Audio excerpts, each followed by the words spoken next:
course, the prophets were sent to the different parts of the world, always calling them back to that original religion.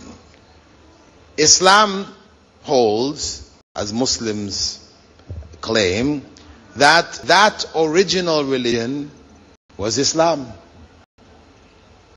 That Islam itself means submission to the will of the Creator, sustainer of this world, the one God, who in Arabic his name is Allah. That one God who is not material of the creation, but the Creator himself. So submission to the will of God, meaning submission to the commandments and instructions of God, that is what Adam and Eve were told to do. And this is what describes that final revelation of that same religion according to the teachings of Islam. So we believe, really, yes, there should be one religion. But human beings are free to make their own choices.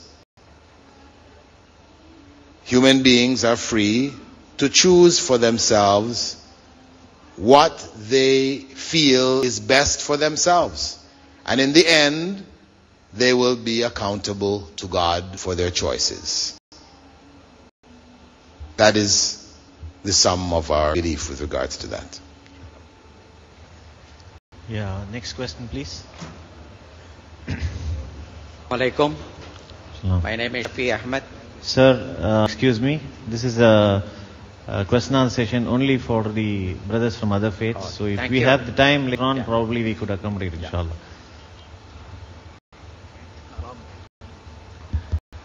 Good morning, everybody, including the dignitaries on the dais. My name is Dr. S. Ramu.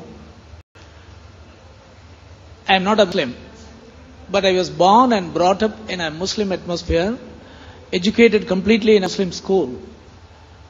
I am tremendously influenced by the teachings of Prophet Muhammad and what is contained in the Quran. And I happen to go through the English as well as Tamil version of Quran. For a long time, I have been raising a simple doubt, which I want to present here. Take, for example, Christianity is being preached and followed almost all over the world, because I think it is being propagated in the language of the folk, in the language of the people, where it is being propagated. For example, in Tamil Nadu, in most of the Christian propagations are made in Tamil. People are allowed to worship Jesus Christ or to do any kind of worship in the vernacular language, in the local language. Whereas Islam is insisting on the Arabic language only. I think that is the major impediment for people to follow Islam and to understand what is contained in Quran. Therefore, is there any solution for this? That prayer or worship can be allowed in the local languages.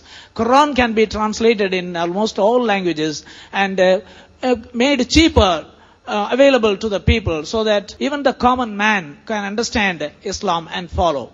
And this question I place before you, and I seek some answer. Is there any positive solution for this? Because the language can easily attract people.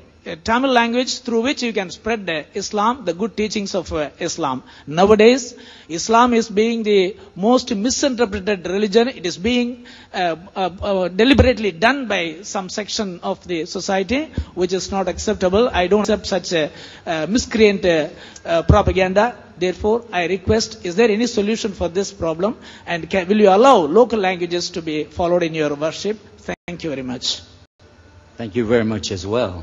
It's a privilege to have the opportunity to address all of you today, especially in regard to these types of very interesting questions. I would like to share with you something before we present the answer to your question, inshallah.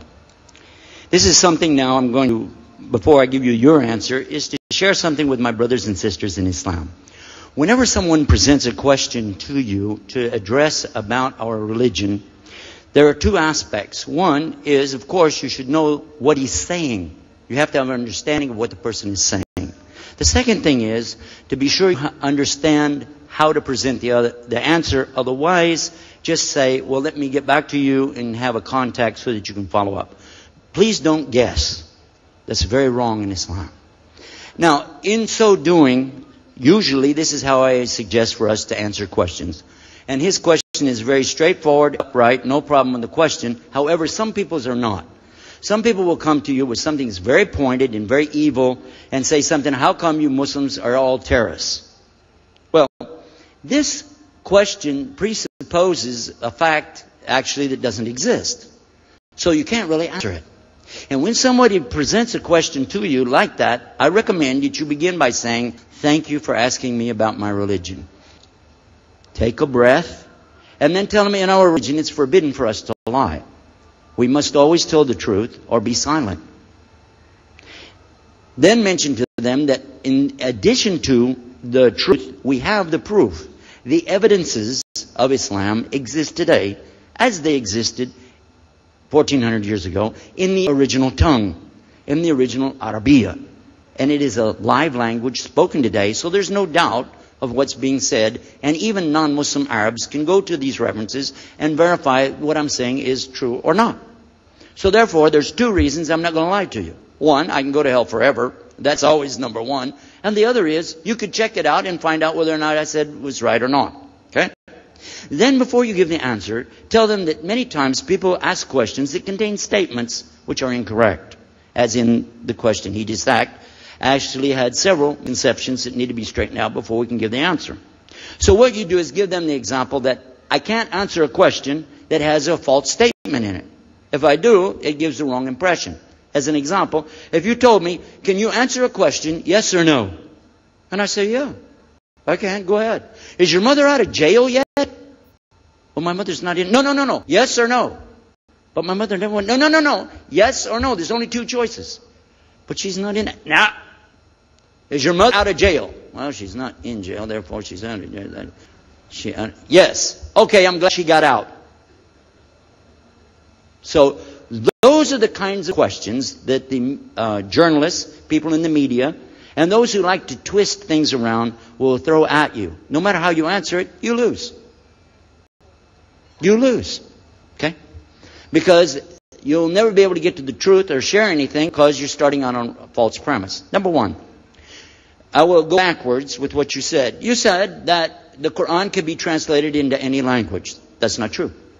Simply not a fact. The Quran clearly can never be translated into any language. All that can be translated is the meaning of some words, as you've heard me endeavor to do throughout this entire exhibition.